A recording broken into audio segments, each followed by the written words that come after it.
असो म्हणले. मग त्या ठिकाणी अन्न नाही पाणी नाही, अन्न नाही पाणी नाही, कुठल्याही प्रकारची चिंता दूर झाली का पुढच्या जन्मात पाचपती मिळणार, कसं माझं होणार, कसं माझं होणार, ह्या जन्मातलं गेलं पुढचाच विचार करू लागले.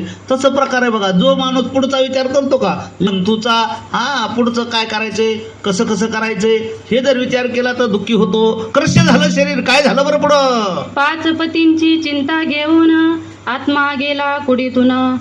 पाच पतीची चिंता केली आणि आत्मा जो शरीरातला आहे तो निघून गेला बरं तिचा. पुढे प्रगटला अग्नीतून द्रुपदराच्या दरांच्या यज्ञकुंडी. पुढचा जन्म तिला द्रुपद राजा आहे आणि त्या द्रुपद राजाच्या यज्ञकुंडात तिचा जन्म झाला. म्हणजे ती द्रुपदी बरं का.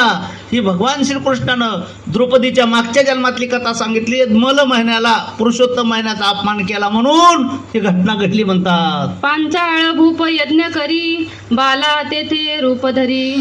या ठिकाणी असणारा पंचाळ राजानं काय केला, यज्ञ केला आणि त्या ठिकाणी त्या यज्ञामध्ये या द्रुपदीचा जन्म झाला. प्रगट होऊनी आलीवरी आश्चर्य झाले सकलांना. मग त्या ठिकाणी ते प्रगट झाल्यानंतर सगळ्याला आश्चर्य वाटलं.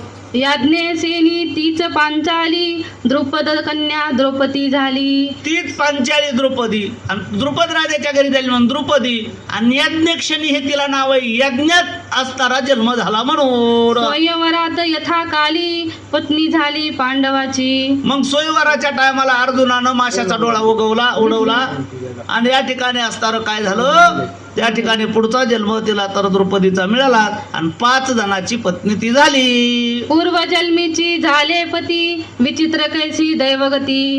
राणी असुनी मनाप्रती दुःख भोगणे प्राप्त झाले. भगवान परमात्मा लक्ष्मीला सांगतात, बघ ना लक्ष्मी म्हणले एवढं प्रारब्ध वाईट आहे म्हणले, काय कायचं चूक झाली, चुकली यावर मग फेरा पडे.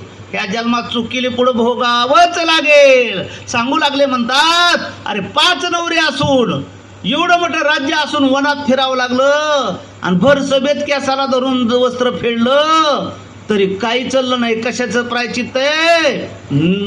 त्या ठिकाणी पुरुषोत्तम महिन्याचा दोष केला म्हणून घडलं असं सांगू लागले. बरं, पूर्वजन्मी अपराध झाला या जन्मी भोग आला.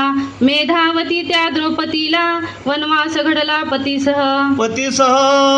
मग त्या मागे असणाऱ्या जन्मामध्ये अपराध घडला